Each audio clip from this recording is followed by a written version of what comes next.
Greetings from the National Archives. I'm David Ferriero, Archivist of the United States, and it's my pleasure to welcome you to tonight's special program with Kenneth M. Price about his new book, Whitman in Washington, Becoming the National Poet in the Federal City. Before we begin, though, I'd like to tell you about two upcoming programs you can view on our YouTube channel. On Thursday, January 21st at 3 p.m., Michael Buleil will discuss his new book, Inventing Equality, Reconstructing the Constitution in the Aftermath of the Civil War. Buleil traces the evolution of the battle for true equality from the Revolution through the late 19th century and explores the ways in which equality and inequality waxed and waned over the decades. And on Wednesday, January 27th at noon, we invite you to tune in for a talk by Deborah Willis on the Black Civil War Soldier, A Visual History of Conflict and Citizenship. In this book, Willis analyzes the importance of African American communities in the Civil War and shows how photography unearths the hidden histories of Black Civil War soldiers. In December 1862, Washington, D.C. was the capital of a nation at war. Enemy territory was just a river's width away, and the city was filling up with soldiers and war workers. The great American poet Walt Whitman arrived in the city that month, drawn by news that his brother had been wounded in battle. He stayed in the capital until 1873, and in that time, Whitman visited soldiers in dozens of hospitals, wrote letters for them, and earned his wages as a clerk for the Army, the Bureau of Indian Affairs, and the U.S. Attorney General's office. Ken Price recounts this decade of Walt Whitman's life in Whitman in Washington. Some of the documentation of this period comes from nearly 3,000 documents Price discovered in the National Archives 10 years ago. In Ken's words, Whitman in Washington benefits from newly available correspondence, journalism, and nearly 3,000 documents I identified in the National Archives as being in the hand of Whitman. These scribal documents from his work as a clerk in the Attorney General's office allow us to pinpoint to the exact day when he encountered certain issues during the early years of Reconstruction. Some documents in his hand concern routine administrative matters, while others treat civil rights, war crimes, treason, Western expansion, the rise of white vigilantism, and a host of international incidents. This study underscores the significance of the scribal documents and establishes connections between his life in bureaucracy and his poetry of democracy. Since 2008, the National Historical Publications and Records Commission, part of the National Archives, has supported the Whitman Archive and its efforts to provide digital access to Whitman's work. By collecting and publishing these documents, the archive provides a more complete picture of Whitman's life and the influence on his art, allowing us to come to a greater understanding of one of America's greatest writers. Now it's my pleasure to welcome tonight's speakers, Kenneth M. Price, Hillegasp University professor at the University of Nebraska-Lincoln, has co-directed the Walt Whitman Archive since 1995. He's edited books on literary studies in the digital age. James Weldon Johnson, George Santayana, and 19th century periodical literature. He's best known, however, as a Whitman scholar. Our moderator is Caterina Bernardini, who is a contributing editor at the Walt Whitman Archive and a lecturer in the English department at the University of Nebraska-Lincoln. Her interests include 19th century and early modernist American poetry, comparative literature, and translation studies.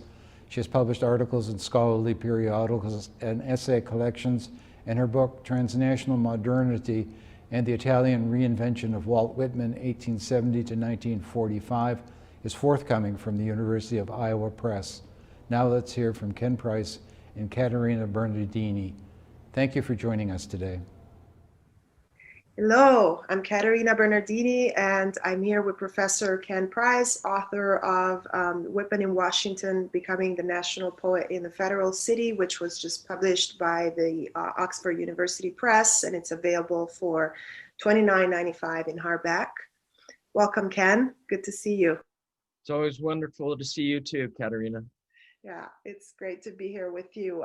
So can you tell us more about the idea for how this book came to you? Like how did it start as a project for you? Well, like many Whitman scholars, I've been fascinated by Whitman's relationship to a variety of cities.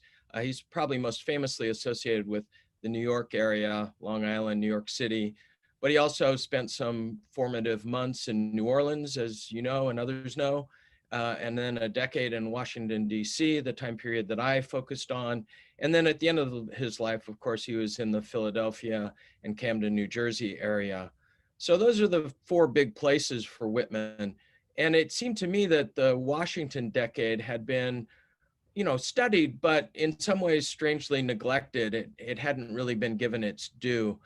And I started to gravitate toward that. I did a digital project on Civil War Washington that's studied the transformation of the city over the 4 years of Civil War. And it's fascinating what happened to the city during that time, quadrupled in size, and the racial and ethnic makeup of the city changed profoundly.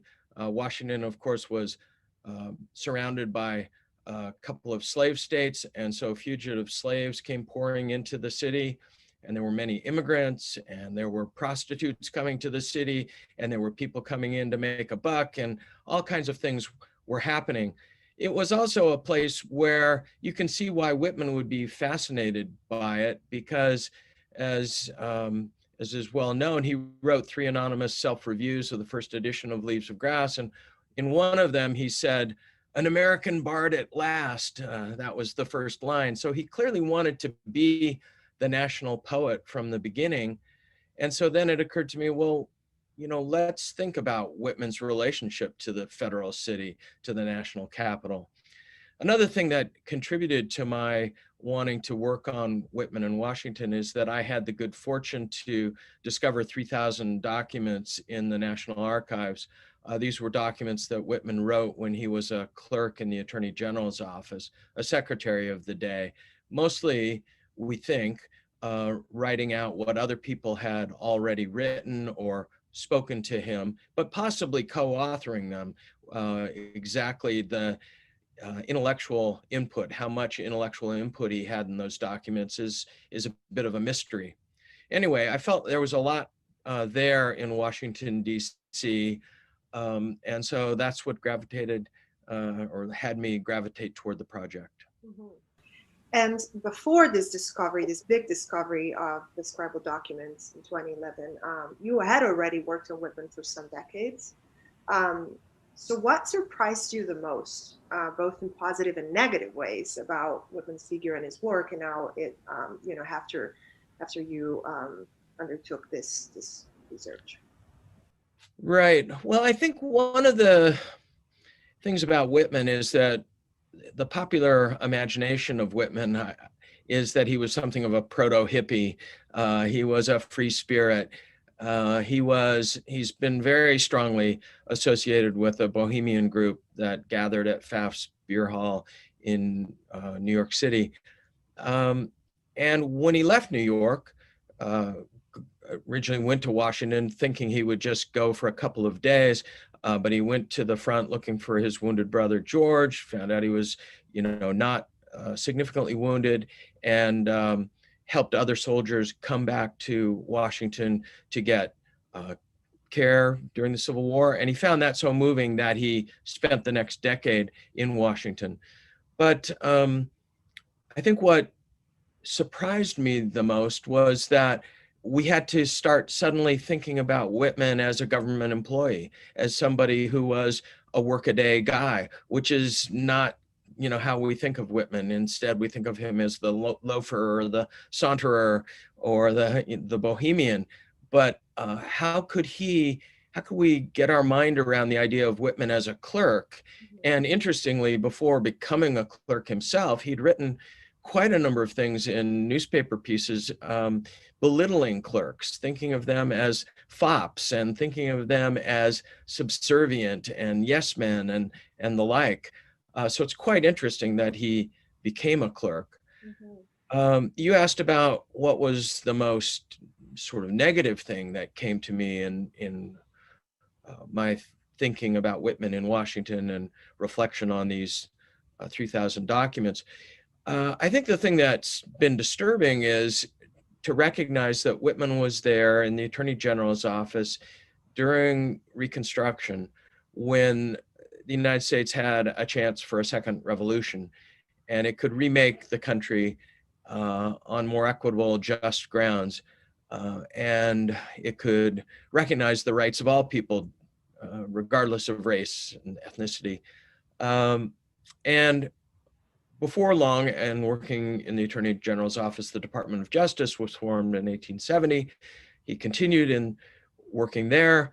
One of the big things the Department of Justice did in its early years was to beat back the Klan.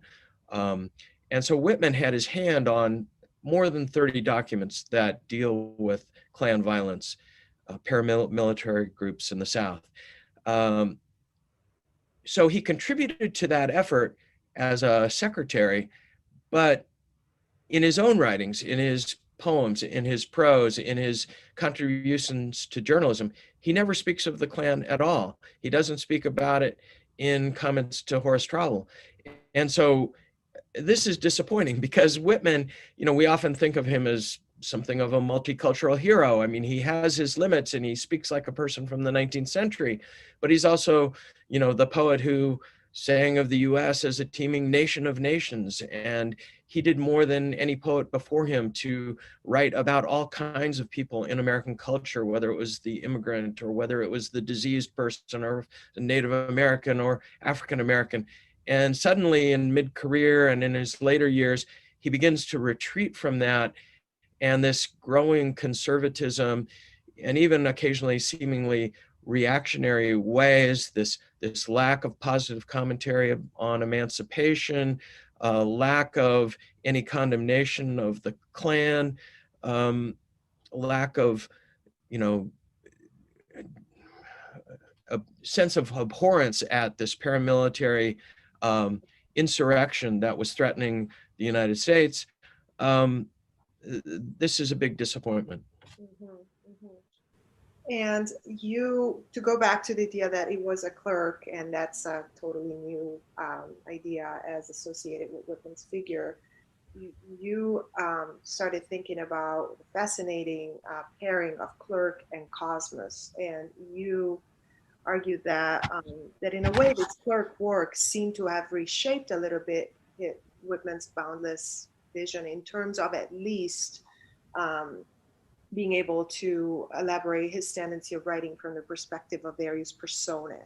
So while maybe not explicitly and very disappointingly engaging very important topics as the ones you just discussed, at least maybe one positive note could be that he was more able to adopt the perspective of various people because of his work as a clerk. Is that correct? Yeah, the Clerk and Cosmos pairing that you mentioned is interesting. The idea that Whitman could somehow be both the poet of the cosmos, connecting to everything, being grand, being able to sort of reach out beyond his own individual limits, and then the Clerk being sort of intrinsically a limited person with a very narrow set of concerns. One of the things that the Washington experience for Whitman did is it forced him to make a new network. The Pfaff's Beer Hall has been thought of as an intellectual network for him in his New York years. He needed to rebuild that in Washington. And though he had little good to say about clerks before he got there, what he found was that Washington, D.C. clerks were a well-educated, interesting group of people. Many of them were writers themselves. They had had a background in publishing. His publisher of his third edition, Eldridge, was a clerk in Washington. His good friend, William Douglas O'Connor and John Burroughs, were clerks, but also powerful writers. So these things were important to him. Also, it gave him steady income and a financial base from which to work, and that enabled him to do his hugely important humanitarian work during the Civil War, when he, selflessly gave hours and hours, days and days, months and months, years and years, in fact, of time to wounded soldiers, many of whom credited him with saving their lives through his kindness, small gifts, and love that he bestowed during the Civil War as they were trying to recover from wounds and disease and suffering a great deal. That time in the working in the hospitals is one of the ways in which we see Whitman beginning to write and adopt the persona of someone else. He often would write letters for wounded soldiers. Sometimes he would write in his own voice, "I'm Walt Whitman, your son is here," and he would comment on the son in that way. But at other times, someone would ask him to write a letter for them. And so then he would inhabit the voice of Albion Hubbard or another wounded soldier. And so this way of throwing your mind and throwing your voice into someone else is there in his important hospital work. It's there on a daily basis as he works as a clerk in the Attorney General's office, where he is writing for the Attorney General or for the Assistant Attorney General or for someone else, the chief clerk in the office. And then in his poetry, he begins to do more and more of it in the years in the Civil War and afterward. Prayer of Columbus is one good example, but another important poem that I look at that also begins to inhabit the identity and voice of another, it's a poem that's been long controversial, is Ethiopia Saluting the Colors. Now, one of the things you could say about Whitman and his Civil War poetry, Drum Taps, is that when it was first published, even though it seems to us certainly in retrospect, and I think to many people at the time, that the war was somehow about slavery, and that is how Lincoln articulated it famously. Whitman tended to put it as a regional conflict, North and South, the Union War, rather than thinking about it as slavery. And in the first publication of Drum Taps, there's really very little treatment of race to be found. And yet, if that is a driving factor in the coming of the war and the ongoing effects of the war, it's a strange omission. So, but after the war, he added Ethiopia Saluting the Color, about an aged African-American woman interacting with Union soldiers in the South at the moment when she is suddenly able to come to freedom and start a new life, even though she's like 100 years old.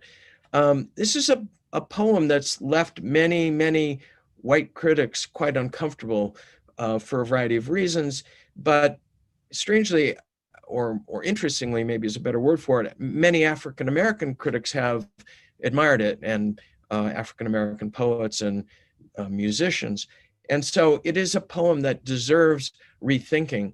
And so I tried to do that by connecting Ethiopia Saluting the Colors with some of the visual culture of the time, the newspaper depictions of African-Americans and their lives during the conflict and their interactions with Union soldiers. And I think it leads to a new appreciation of the poem and its complexity. And there are ways to see much more value in that poem than many people have seen in the past. One of the things that's important, of course, is that, as I see it, Whitman is depicting the woman as seizing freedom herself. She is walking over to the Union lines. She's not waiting for the Union soldiers to liberate her. She is in the act of self-liberation. And that, of course, has been a key revisionary way of looking at emancipation in recent decades by historians. Mm-hmm. Another topic that I think is crucial in Whitman is the one of sexuality. And he's also being, in a way, accused of, some shortcomings, but also some radical advancements and success in that sense. Can you talk about a few examples about in which you see Whitman working on sexuality during this particular decade that you worked on? Did something change? Was he more reactionary or not, or did he continue to advance his quite liberating view of sexuality? So Whitman, as a person working in government offices, came under attack when he was working for the Department of Interior, Bureau of Indian Affairs. James Harlan famously was looking around the offices at a time when he was trying to downsize the government And he came upon Whitman's copy of Leaves of Grass that was annotated, the famous Blue Book, saw it, concluded apparently that this was obscene literature, and summarily fired Whitman. And of course, that led to the defense of Whitman, famously William Douglas O'Connor's The Good Great Poet, and probably led to a different persona of Whitman in later years that he sort of lived himself into. And O'Connor, and I think Whitman himself, were ready to defend what Whitman had done as a writer and as a person, and happy to have that debate on sexual grounds, because they felt that the culture had been dishonest about just even acknowledging the body and sexuality and its needs and its pleasures, desires. And yet, being in a government office also had some constraints for Whitman. I mean, he was in a set of circumstances where decorum was expected. And interestingly, in the 3,000 documents that we've referred to, you often find Whitman signing off on documents, "Your obedient servant." Well, in all of Whitman's personal correspondence, he never once uses that phrase. Uh, he's not positioning himself as a servant to anyone. He's a Democrat. He's a a proud a person as anybody else, and he doesn't believe in that kind of lowering of himself, even if it's a pseudo formulaic, polite gesture. He's not going to embody that in his personal correspondence. Yeah, I think during these years, he, of course, had an extended romantic relationship with Peter Doyle. Around 1870, when he was working in government offices in a notebook, you can see him recording concern about Doyle and the perturbations that relationship caused him. And I think it may be that the office setting contributed to that. The history of being fired by Harlan contributed to that. Also, just the many powerful forces within the society that still made same-sex love something that wasn't by any means entirely accepted then, and remains not entirely accepted in some quarters. So yes, I think there were many ways in which the government office can and its circumstances can be related to Whitman's emotional and psychological coming to terms with how he's going to position himself within the society. Yes, and I really appreciated your conclusion in this sense. You concluded that for the book that Whitman is a national poet because even if he regularly strove to rise above the biases of his culture, he fundamentally remained not beyond his culture. So in this sense, you've seen remaining kind of entangled in some of the biases and cultural ills of his time and culture. Um, and in this sense, you also talked more about how Whitman perhaps avoided engaging with the real stakes of the Reconstruction period. Can you tell us a little more about that? Well, like many in the North, Whitman became fatigued with the cause of African Americans. And famously and regrettably, North and South regional reconciliation came at the expense of racial reconciliation, and so the rights of African Americans were sacrificed, and violence was quite widespread in the South. Voting rights that had gradually been gained by African Americans were eroded. Property that they had gained was taken away from them, and in effect, a second slavery under a different name was instituted in various ways across the South. Whitman's own failure to adequately speak out about this, failure to give articulation to what could have been the early development of a vibrant multiracial democracy is a disappointment. It's a big disappointment. But I think that in our last recent years in the United States, we've seen a resurgence of racial animosity coming from high quarters in the government. And so this is not a moment in which we can afford to avert our eyes to hard truths, painful truths, even when they are about writers who we love and admire, who we think are extraordinary individuals who have achieved great humanitarian goals in their, in Whitman's case, in aiding Civil War soldiers. That's not enough to give him a pass on a blind spot that is an American blind spot. It is a cultural problem that continues to need to be addressed, and it needs to be addressed with, at the moment, greater and greater urgency.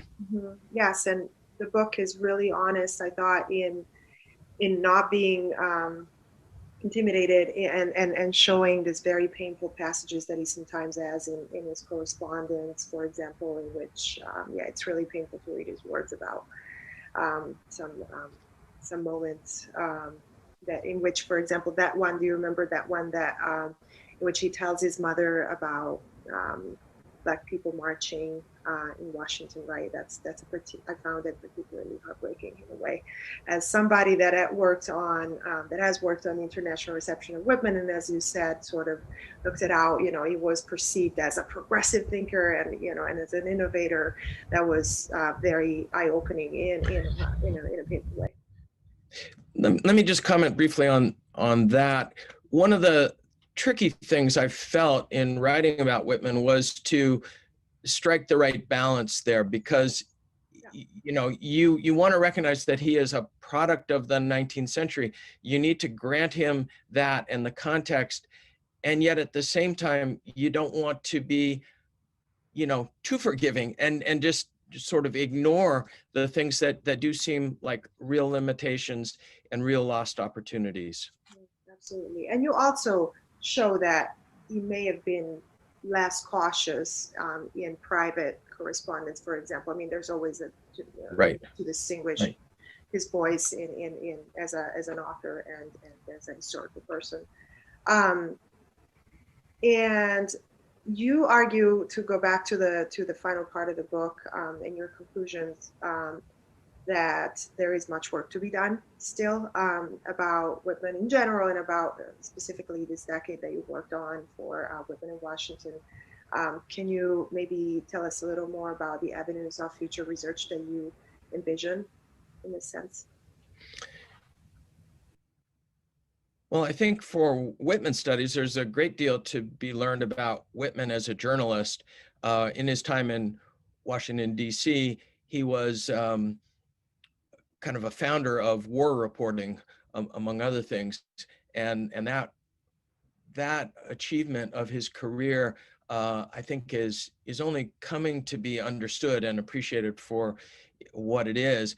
And there's quite a lot of Whitman journalism that was contributed anonymously, and some of the work that we're doing at the Whitman Archive is now trying to recover more and more of those anonymously contributed pieces. So I think that Whitman and journalism is one of the key areas that's going to be further developed in the upcoming years. Another thing to say is that Whitman was famous for planting pieces in newspapers, often anonymously, about himself. And I think that anybody who was to study Washington newspapers would be able to come up with a lot of information about how Whitman was evolving and changing how he wanted to be understood within the culture. But really, let me say that when I closed the book with that comment about there is much work to be done, I was thinking less about Whitman criticism and where scholarship on Whitman was going to go, and about where the culture needs to go, and hoping that Whitman said, you either need to destroy him or complete him. And it was in that sense of Whitman's early vision, can we achieve the early vision of Whitman, encompassing, generous, open to a multicultural culture, or do we need to somehow do battle with the forces that would tear the United States apart on grounds of, racial hostility to each other?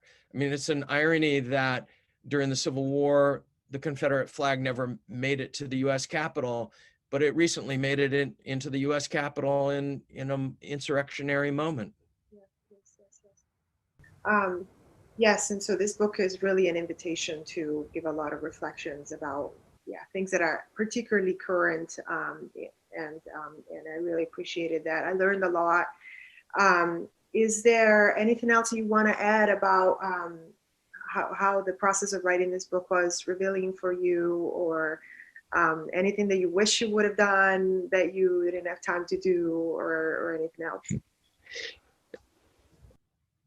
Well, honestly, the book was both energized by the conflicts in American culture in recent years, but it also made the writing of the book the more difficult, because I felt as if the stakes were higher. The things I was talking about connected too obviously to current events.